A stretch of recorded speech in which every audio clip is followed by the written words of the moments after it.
So welcome everyone. Thank you so much for being here. I'll tell you, product release days are like Christmas morning at Bravo.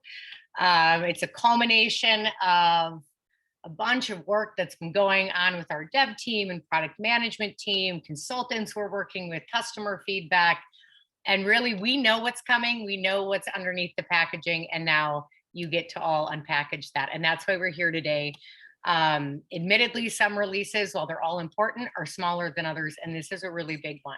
So my name is Kathleen Owen. I'm the head of marketing here. We'll just be acting as your host and MC, and I really want to thank you for your time today.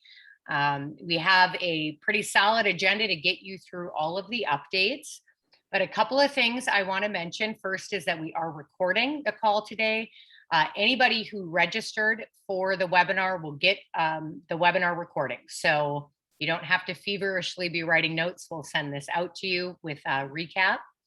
The other thing is, while we have our agenda, we want to make sure that we help you achieve your agenda on the call today. So please jump into the chat, raise your hand if you have questions. We want to make sure that we get those answered. And I also want to take a moment to let you know that we have a couple of partners on the line that are also going to be hopping in as panelists. We have Dave Griffiths. Many of you on the line may know Dave. Dave is from the consultants, is our compliance guru. And with some of the updates that Christy's going to walk you through today, we worked very closely with Dave in developing these compliance updates. So Dave will be calling on you later to jump in and help explain the why, the what, and the how of that. And Dave is the man, is what Dane Fox says. So way to go, Dave. You've got a fan on the line, another fan on the line. Okay, so before I jump into the agenda, there's something else that I want to let you know. Christy, you can go ahead and roll to the next slide.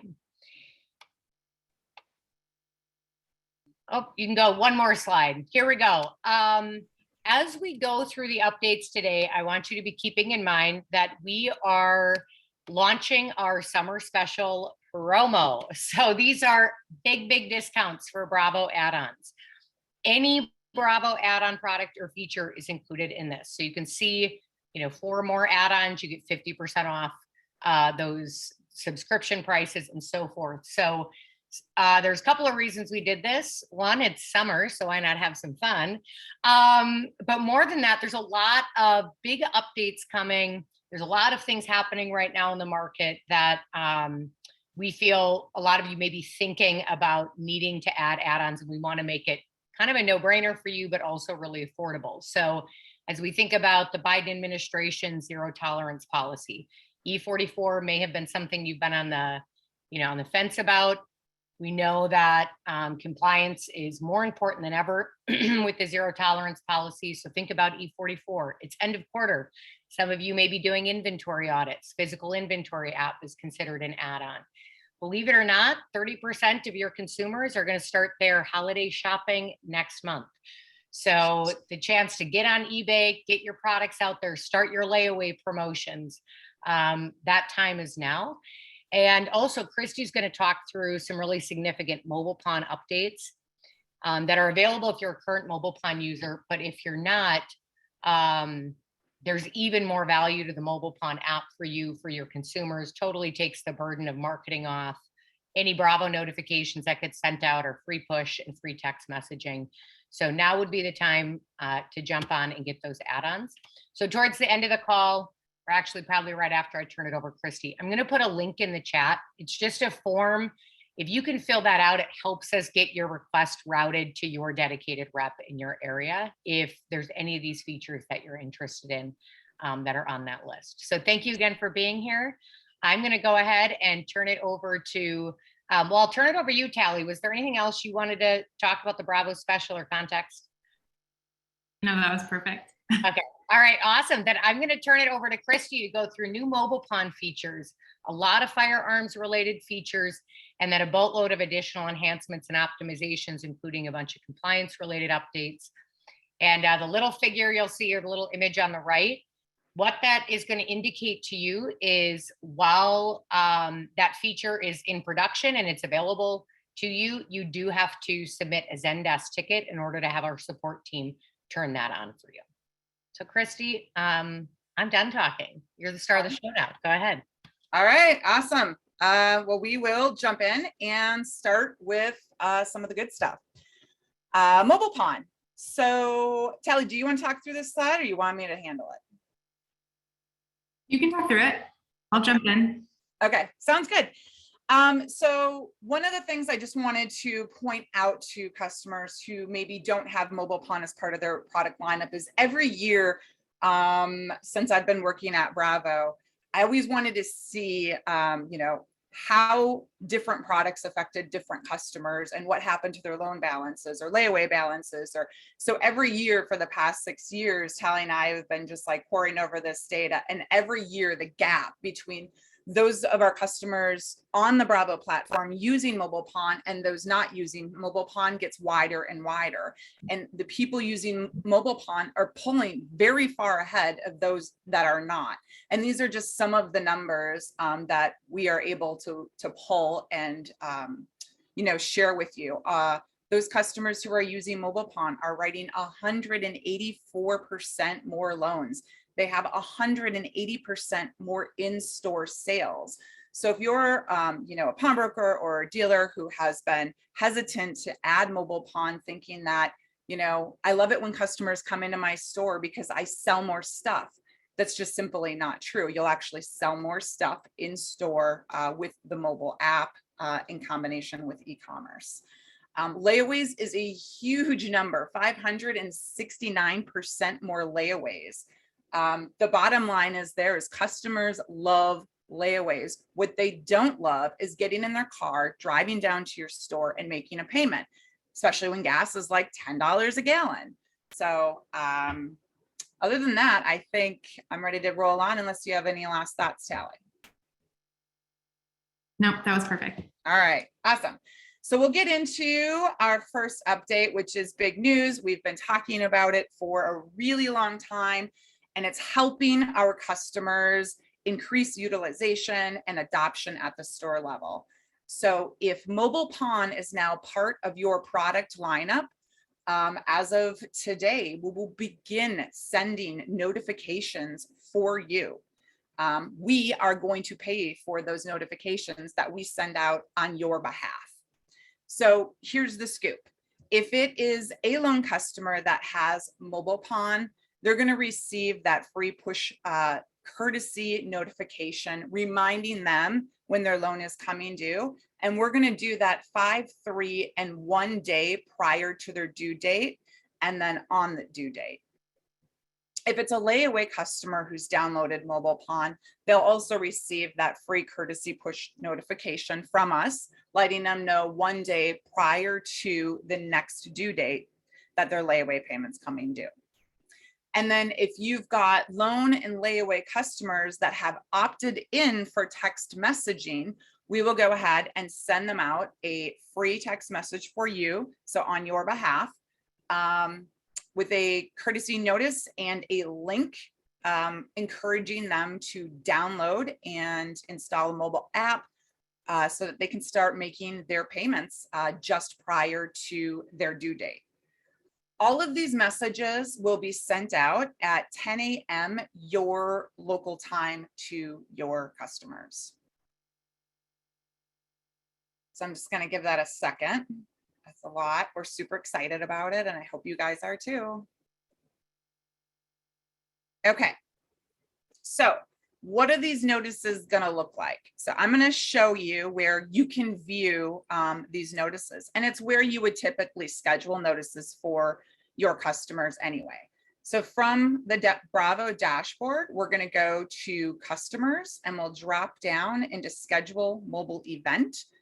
And now when you enter in there, you'll notice I have birthdays set up, I have loan courtesy set up, but now I have additional messages that I cannot uncheck these boxes.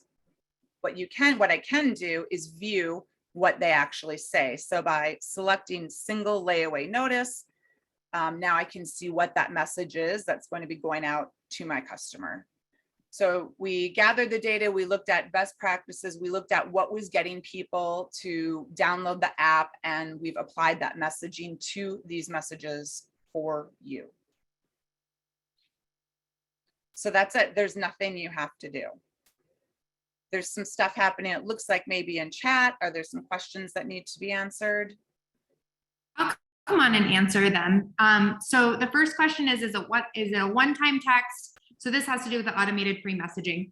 Is it a one-time text or is it each month? So it's each month. So, and it's rolling. So if your customer's due date's coming due every month, they'll get a notification every month reminding them to pay, as long as, you know, they haven't extended their loan to the following due date. So we're doing those automatically for you.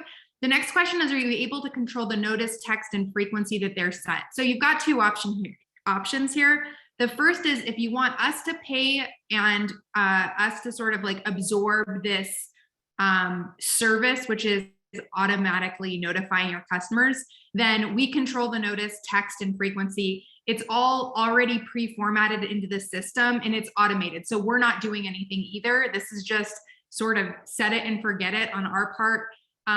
We turn it on, it automates the text sent at certain frequencies. The alternative is you can have us turn it off for you. But if you do have us turn it off, then you can basically set up your own notices. You can set it up on your own recurring frequency, but then you absorb the 7 cents per text. So that's the way that the free automated notifications work. Customers can of course opt out. So this isn't going to send notifications to anybody that's on DNT. So customers can opt out. If they're already opted out, we didn't opt them in so that we could send this to them. They're still opted out. The next question is company switching, we call it, within MobilePawn. So in the past, once you had MobilePawn enabled for a certain company, then to get it into another company, you would have to uninstall the app, get a new activation code. And it was sort of a pain from the consumer's perspective. So we actually updated this a while ago, but we do, your customers can now actually switch companies. So I'm just going to hold my phone up so I can show you where it is. So this is MobilePawn. Down at the bottom, it says pawn shops. You'll see right here. And that's actually going to load up all of the pawn shops, and they can, up in this top little area, there's the store with a plus button. They can click that and they can now add multiple companies. So your stores don't have to deactivate, get a new code, switch companies back and forth. So you said thank you. I think you understand how that works. Multiple companies can be on a single consumer's MobilePawn app. Kelly, it looks like there's a question in here as well from Tony. Just ask if you can define the due date. Let me get a definition for you. You know, due date is one of those terms. I don't want to mess it up and tell everybody the wrong thing. Anyways, I'll get the definition on when exactly it's signed,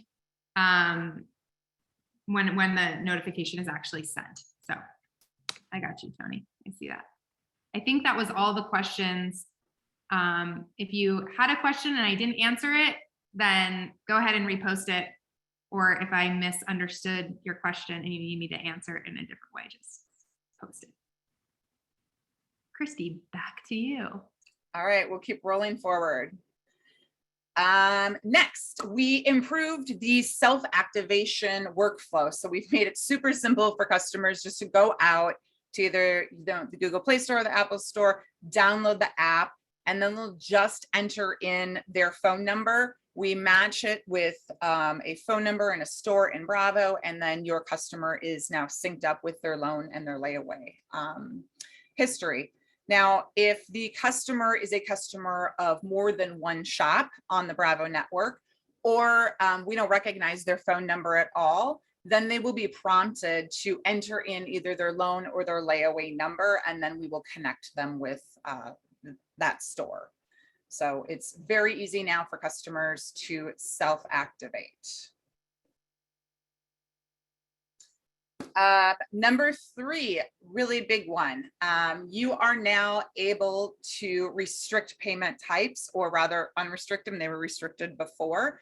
So if you are using Fortis as your payment processor for MobilePawn, you can now set debit only pawn payments and you can actually uncheck a new box, or rather we do it for you. As you can see, it's a Zendesk ticket needs to be created, but we can uncheck a box for you so that you can begin to accept debit and credit card payments on your layaways. So you will still be able to set loans for debit only, but now we've opened it up so you can allow both debit and credit card payments on layaways. So again, if you want us to set that up for you, just go ahead and submit a Zendesk ticket. I see chats. There's quite a few chats. Anything we need to stop and address? Keep moving. All good. Just so everybody knows, I did post the article to the Solution Center. So I just popped in there, and all of your questions, Tony, and most of everything else that we've answered so far is in there. So you can go ahead and just visit it. You just have to be logged into Bravo, log into Bravo Solution Center up in the top right. And all the release notes are there for you. All right, rolling to number 4. This is a huge one, requested all the time by our customers who've had one of their customers experience this. We are not going to stop, but we are hoping to prevent double renewals with a new prompt. So if your customer attempts to make 2 payments within a 24-hour period of time, they will be prompted with this message. Are you sure you want to renew again? This ticket has already been renewed within the past 24 hours. So they will have to either select cancel, or they're going to choose renew anyway. So this should really cut down on those cases that you're calling in where customers accidentally made a renewal payment. So that wraps up our 4 MobilePawn updates that are now available. Should we keep rolling, or I see more chats rolling through? There's a chat about whether people are concerned about chargebacks on the payments. I'm going to go ahead and let customers answer that. There aren't never chargebacks on payments, but we've greatly reduced the amount of chargebacks that are happening. So I'll let other customers speak to that, but we're continually advancing our API with Fortis. If you're using PayPal, PayPal does their own thing. But I would say we've dramatically reduced the number of chargebacks that have happened. Nobody's called in to cancel MobilePawn because of chargebacks. So that sort of, to me, says a lot. MobilePawn is available in the UK. We do have stores using it. It is up to you whether you want to turn it on and either allow layaway payments only, which you can totally do with credit and debit. The caveat to MobilePawn in the UK is that it's only PayPal, and PayPal doesn't restrict debit only transactions, right? So Fortis is our processor in the United States. They plan on expanding into UK. We're waiting for that and crossing our fingers that it happens soon. But Fortis is the one with the API that allows for debit only transactions. So in the UK, you're are PayPal only, and then it's credit debit for layaways only, or for loans and layaways. But there's lots of different ways that you can utilize MobilePawn in the UK. You can also not and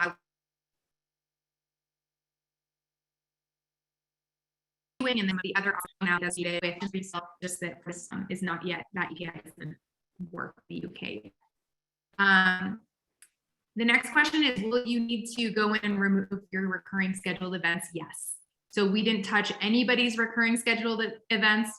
We didn't want to go there. So if you are a MobilePawn user and you like the free automated notifications, then you can go in and you just turn those ones off and let ours do our thing. So great question, Jonathan. You can go ahead and remove those or change them into something different. Okay, we're to the FFL updates. Is John Bacher by chance on the phone? No JB, no JC? Not yet. I will keep looking for him. See if Okay. he joins. Well, I'll say something on his behalf then. All right. So we've been working with FFL Consultants, which is a great group of guys who've been consulting in the FFL industry for several years.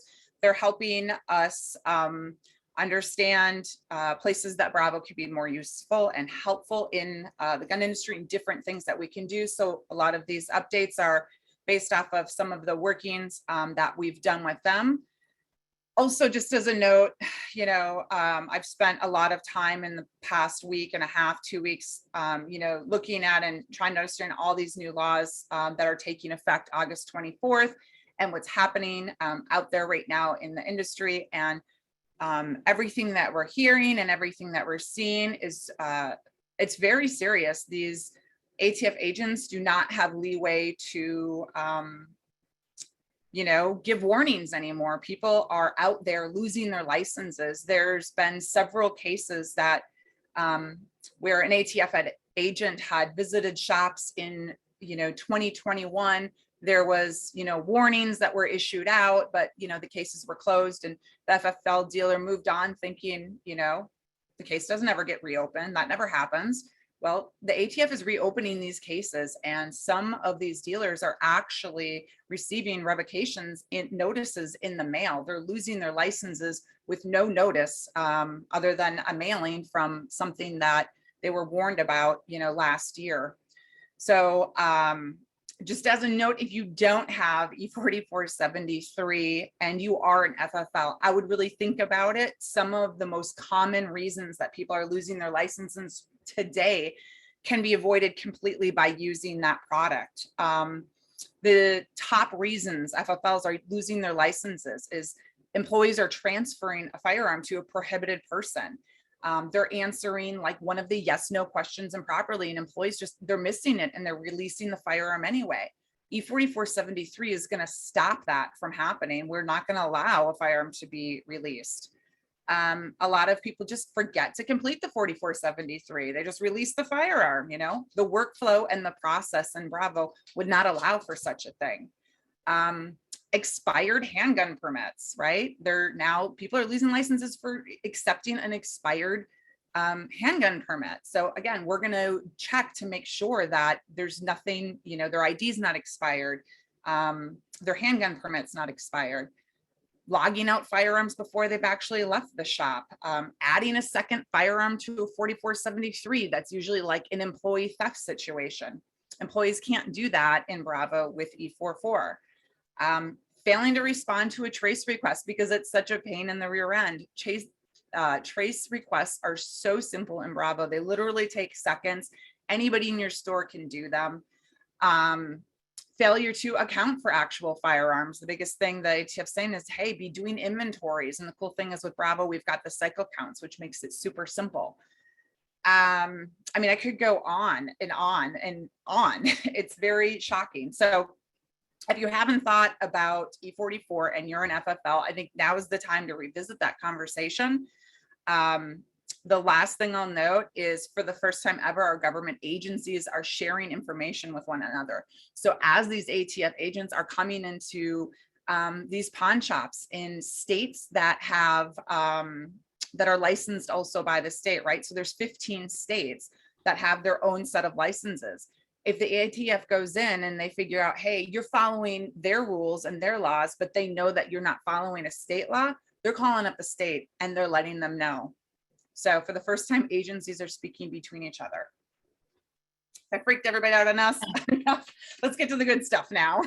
Well, Chrissy, Philip did ask a question and you, Sure. Oh yeah, I see Tally, you're answering it just about how many cases. I know in the Bravo chat Facebook group yesterday, John Bacher, again of FFL Consultants, was saying since that zero tolerance policy was passed just a short time ago, there's already been more than 500 revocations for FFLs. I obviously can't speak specifically to what all of those were for. It looks like he had a webinar yesterday to go over that, so he may have a recording we can make available.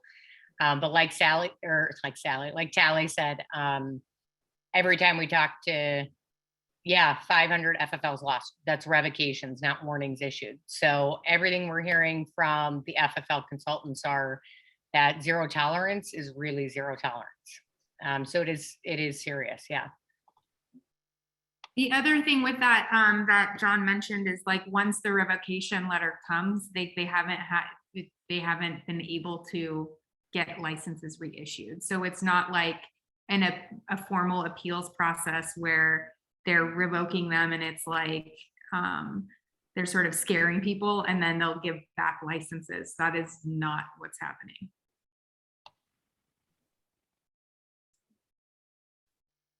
And then just one more thing that I can, I was just typing the answer, but I might as well talk about it, is E4473 completely paperless?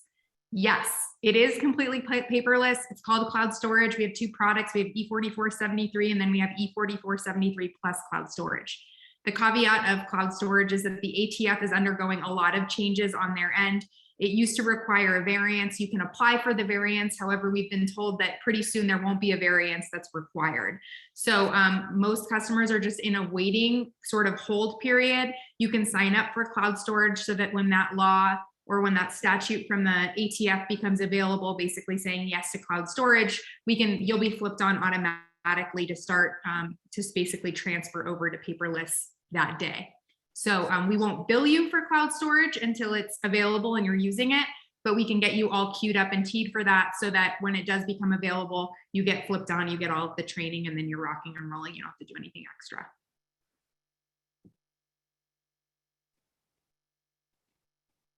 Okay, now let's jump in. Let's share some good news, Christy. I thought you were going to stop me again. I was like, are you kidding me? Awesome. So one of the first updates that we made is in the physical inventory snapshot preview.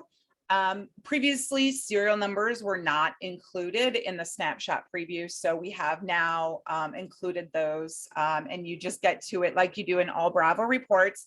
Right click on this top column chooser that will bring up all the different selections, and then in alphabetical order, just check serial number, and then it will appear on your report. The next update, the date that we made, which I'm not going to show you because nobody has cloud storage, but we've made it easier for customers to move from the cloud storage area into actually processing or correcting a transaction. So we just created even less clicks, even though we haven't heard any complaints about it yet. Storage is the best. The other thing that we did is we updated the ATF form 5300.3 to the December 2021 revision. So that includes that initial report as well as any follow-up reports that are requested of you. So those are the latest forms now. And then we now actually prompt and prevent NFA firearms and non-NFA firearms from being processed in a single transaction. So, like NFA firearms tend to take longer than non-NFA firearms in getting cleared and background check. And if you tie those two transactions together, then a firearm that you would potentially be able to release you wouldn't be able to release it because it's tied to the other one. So we will prompt up the warning and prevent you from doing those two firearms within a single transaction. For the state of Illinois, we now have updated where a firearm license ID can now have no issue date or no expiration date. That does require a Zendesk ticket. So if you're in Illinois and you need that updated, give us a ring and we will get that done for you, or just go ahead and submit one through the Solution Center. The other thing that we did is now you can actually go to a archived A&D count report if the ATF comes in or you have to produce this report, and in between that time, either A, you got a new FFL license, so you have a new book, or if you transferred from another point of sale system into Bravo, and we archived that book for you, now you can actually go back and use it for the ATF A&D count to make your life a lot easier. This is the big one. We automated the ATF 3310.4 and 3310.12. If you're not familiar with the 12, that's for the border states, it's the long guns. The 3310.4 is for the multi-handgun form. So there's a couple caveats to this awesome new update. First is you're going to want to go ahead and create a support ticket. We need to enter in who your chief local law enforcement official is and their address into Bravo, so it prints on that 3310 form. But the thing about the 3310s being automated is that it is an exclusive E4473 feature. So if you want the automation of the multi-handgun or multi-long gun form, you need to have E4473. The reason is we are taking that information that is filled out directly on those forms digitally and entering that information into the 3310. So they completely work together. There's no way to separate them. Couple of dependencies that it does have. So first, you need to have E4473 active for 5 days before the 3310s are going to work, right? Because it's 5 continuous days. The second requirement is that E4473 has to have been accepted for all of the related firearms without using a manual form entry process. So if you're using E4473 and the customer said, oh, I want to fill it out manually, unfortunately, you will then need to do a manual 3310 because we don't have that data to pull from to complete the form for you. And then if you've got connected multi-sale forms, then that is also a dependency that'll work out. It gets super tricky and intricate, and I'm sure you guys know how all that works. But these are the dependencies of the product working. So the two big ones really are is you have to have it on for at least 5 days, and then the customer has to have completed the 4473 through Bravo's e-product. All right, so let's take a look at what it looks like. I'm going to switch over to Bravo here. And I started a transaction this morning. So the customer has already filled out, in my world, the E4473. So now they're walking back up to the counter, and I'll go ahead and bring them back in. We can only see the deck still. You can only see the deck. Okay, let me do stop share. And I'm going to try sharing again. Perfect. Okay, awesome. So I've got my customer, search for him. And there he is. We'll go ahead and select Steve. And then down here at the bottom, oh, I gotta move something here. I'm gonna select pending transactions.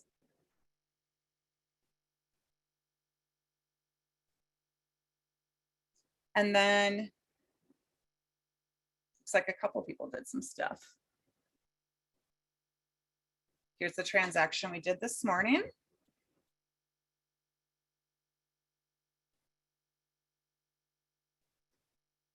So it brought back all the information. Everything looks good. His information filled out in the 4473 matches the information in Bravo. I'm just going to go ahead, grab his driver's license information, make sure he filled that out properly. Oops, that one's MB.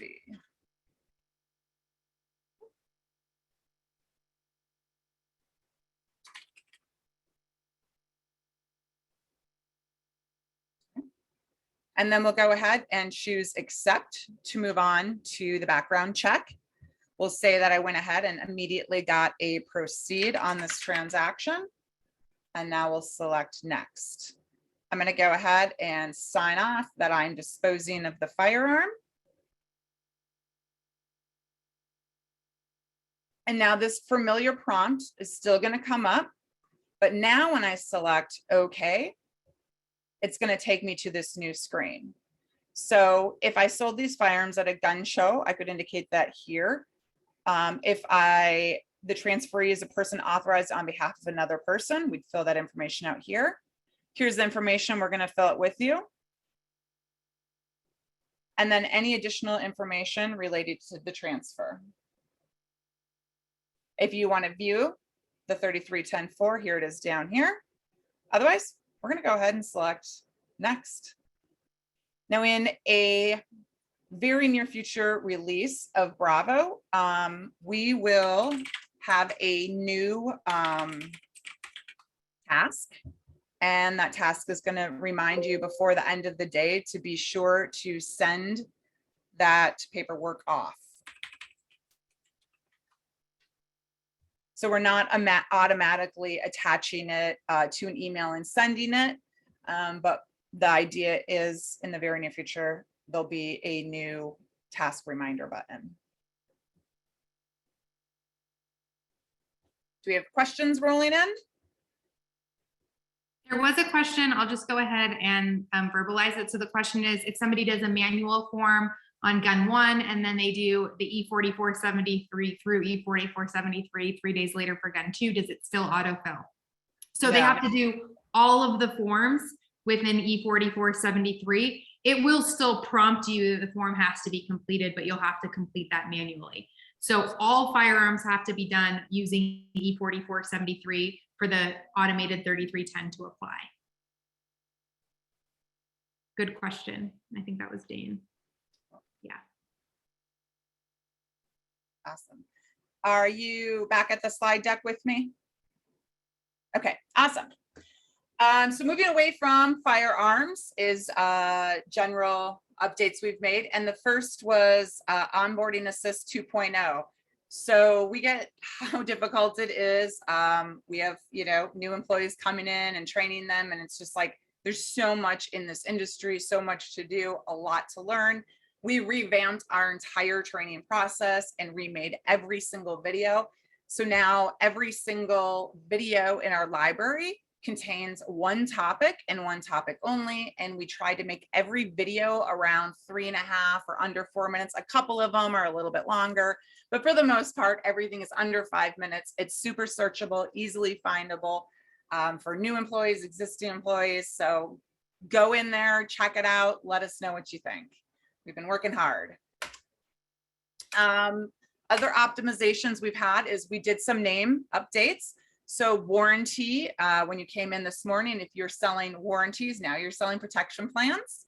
So that may have been a new change that you saw. And I know some people were actually waiting for us to make that change because of the legal implications of warranty versus protection plan. And so if you were somebody that was waiting for us to make that change before you signed up for protection plans, that change is made. So now you can sign up and everything on the receipts will reflect warranty over protection plans. Protection plans over warranties. I know now I'll start saying it right all the time. Mm-hmm. Something related to that, Christy, just a reminder, was that the BRP report, which was called Warranty Deep Dive, is now Protection Plan Deep Dive. So for those of you who are using that report in BRP, you're going to want to look for protection plans, not warranties in that report. We also updated Blue Dog's name throughout the product. They actually joined forces with Fortis back in, 2021, I believe. So we've updated them now. You'll see Fortis everywhere. And then for those Fortis customers, we now have a prompt and an employee override or security bit if when attempting to reverse a PIN. So we'll stop back for just a second. Here's what happens. Here's a scenario, right? Customer comes in, you're checking them out. You're just about at the very end. They've already dipped their card into the card reader. And at the last second, before the payment's gone through, they're like, oh, you know what? Oh, I forgot to make my layaway payment. Can we go back and make my layaway payment too? Your employee hits the back button, and this is the dialog box they see. Nobody reads pop-ups. They just hit OK and they proceed. What this is telling them is that in order to put that money back on the card for a PIN debit transaction, they need to put their PIN back in to apply whatever amount was already taken out. If they don't do that, what happens is it creates what's called an orphan transaction. So then you add the customer's new item, you go back and you check out again, right? And now it's like maybe $100 is the checkout. What happens is that $82.50 gets frozen on that customer as well. And so that they can't use that funds for like, 2-3 days. Sometimes it takes a couple days to figure it out.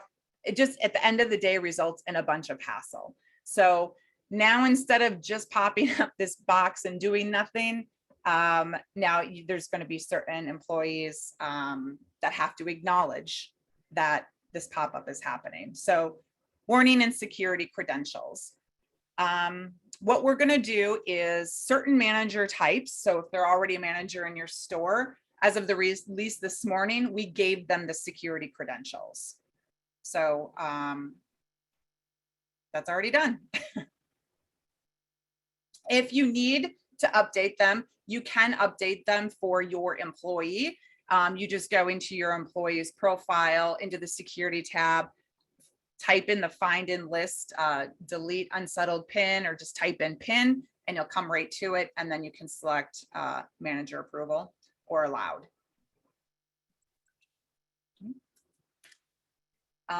Another big one we did is huge request is previously for layaway restocking fees, it was either no fee or a flat fee, but now we've also added percentages.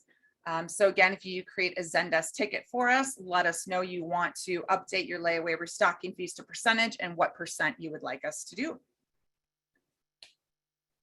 We have also included the ability for you to automatically expire layaway credits after a certain number of days.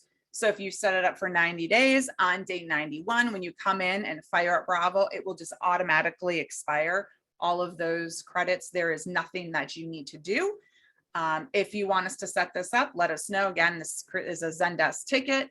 There also is a new general ledger account associated with the expiring of layaway credits.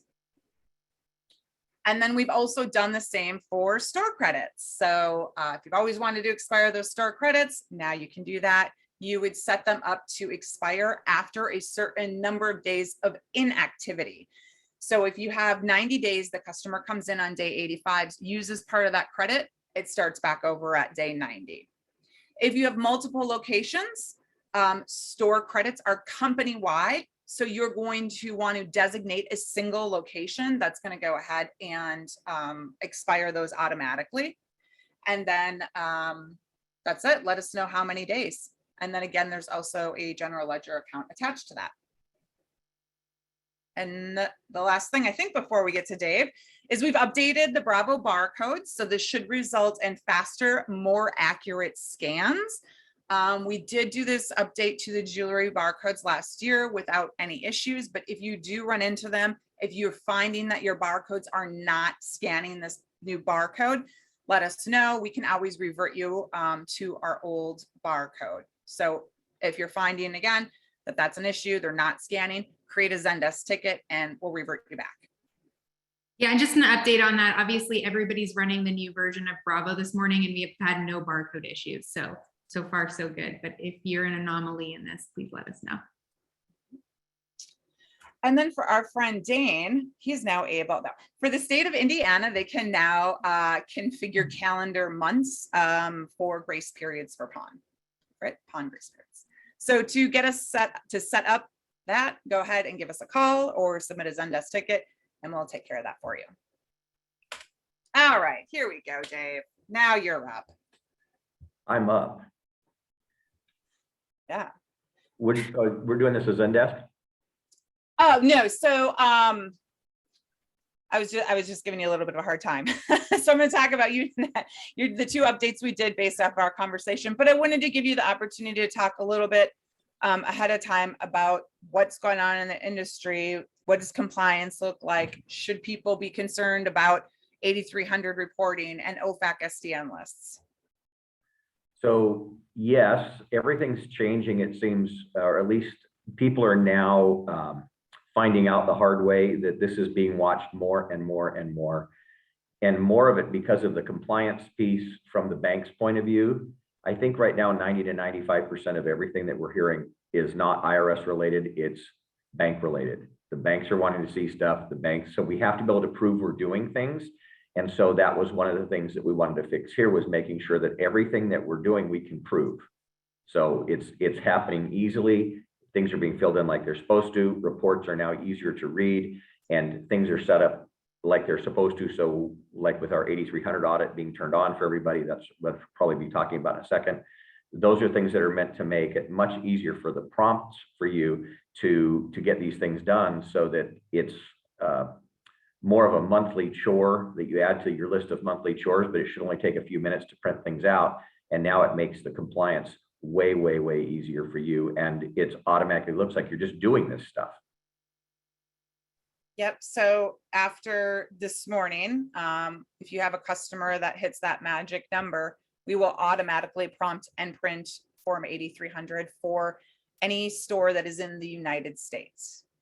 Okay. If you want, we can turn that off. So just create a Zendesk ticket, let us know. But like Dave just mentioned, we took it really seriously when, he shared with us what was happening. And if there's something that we can ever do, this is one thing that we thought we could do pretty easily.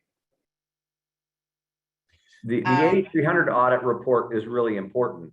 Is that something we're going to be talking about in a second or no? Yeah, go ahead, talk about it. Okay, so the important thing is when you go to click on reports, the very, very top one should say 8300 audit. It should always be on, because that's the one that you're going to use to identify, did we get all these, did we prove that we did them? It's one thing to have them print out and all that. We want to make sure we have proof, and we want to kind of show that we're watching it. So that going to that report is helpful. It's not the same as a large cash transaction report.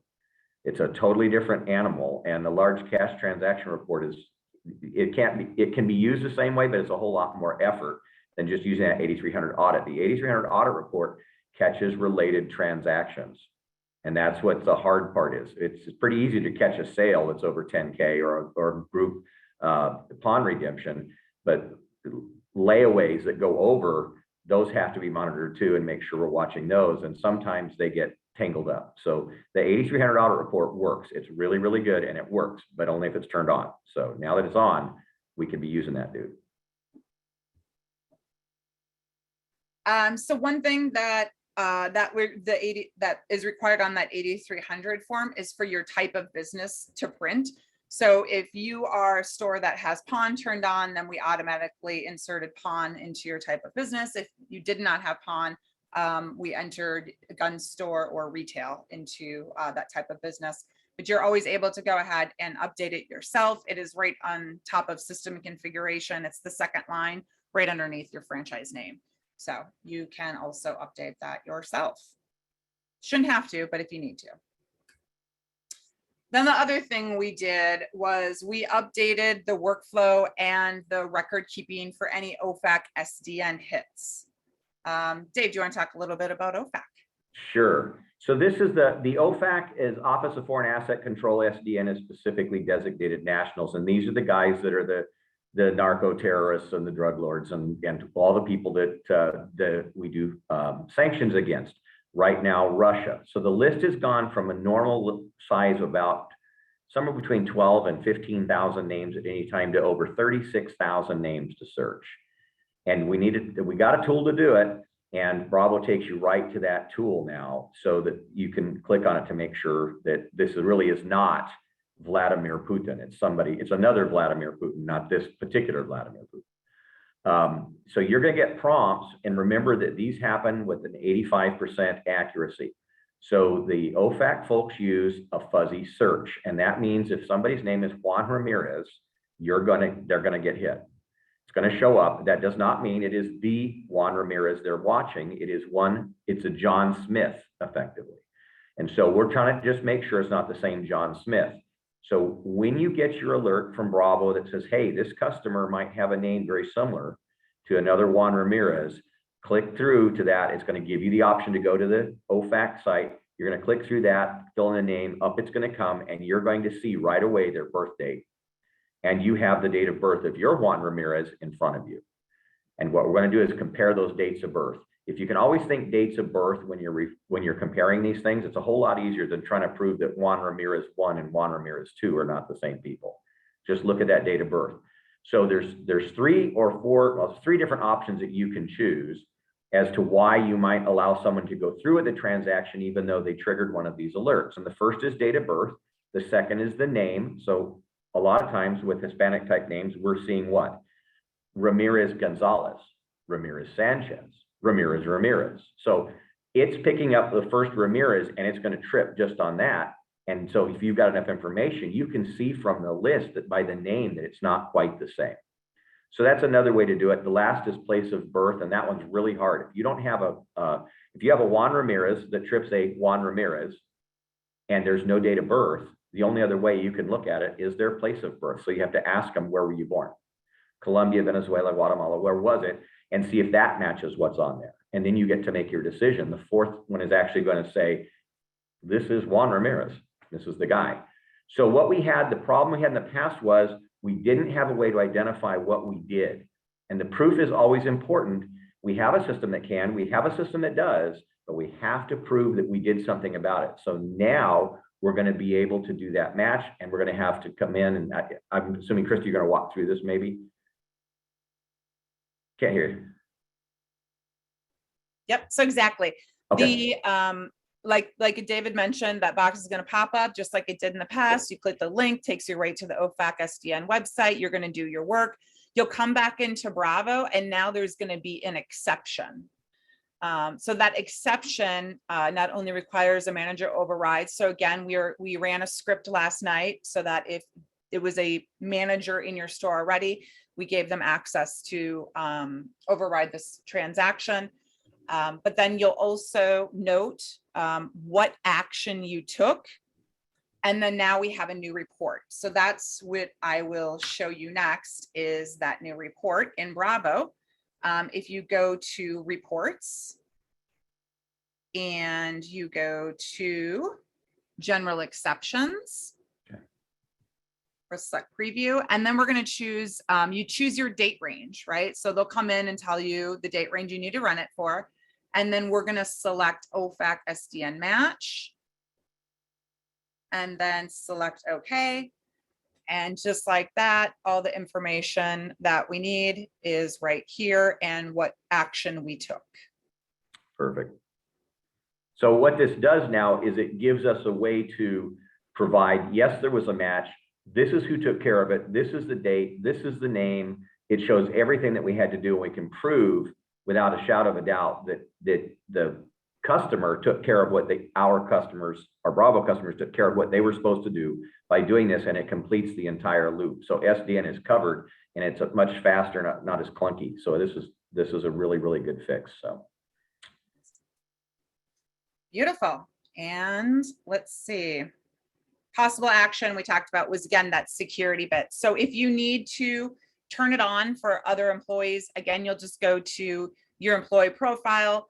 In find and list, just type in OFAC, and it will come down to acknowledge OFAC SDN matches, and will either allow or manager override. And I believe that almost takes us to the end. We just did the demo. So that's it. I'm going to step Yes. out. I got to get to an audit. Thanks, Dave. Thanks, guys. Hi, Dave. Thanks so much. See you guys. Thank you, Dave. All right, so we are at the end. Christy, that was awesome. Tally, thank you so much. And I'm so glad Dave was able to hop on. So if you guys could just drop, everybody's on the line real quick, open up your chat. If you, first of all, found the presentation and this type of product release webinar helpful, and this is something you'd want us to continue to do when we have big product releases like this, please drop a Y in the chat so we can get just some sort of indication that we're on the right track. Yeah. Awesome. Christy, I'm basically taking that as applause for you right now, the webinar. Awesome. And then just a reminder, again, big discounts on Bravo add-ons. We talked a lot about the compliance that's coming down, or all the compliance updates, zero tolerance policy. We really want people to be able to round out their suite of Bravo products with add-ons that are relevant and more necessary than ever at a really affordable price. So again, any of the Bravo add-on features or products you don't have are on the table for the summer special. We do need to have signups by June 30th. So Tally, anything you wanted to add to that? Nothing to that part. Okay. And then also a reminder that we're going to be sending out a recording of the webinar. We'll remind you in the email all the different updates that you'd need to submit a case for, so you don't have to go back through the whole recording to figure that out.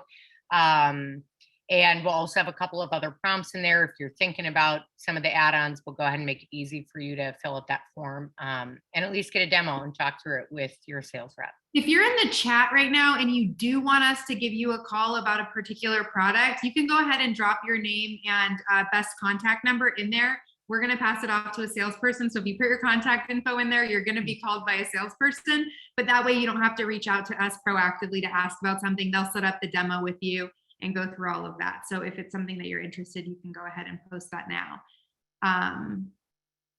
Yeah, I just thought that that might be easier for you guys that are here. Good.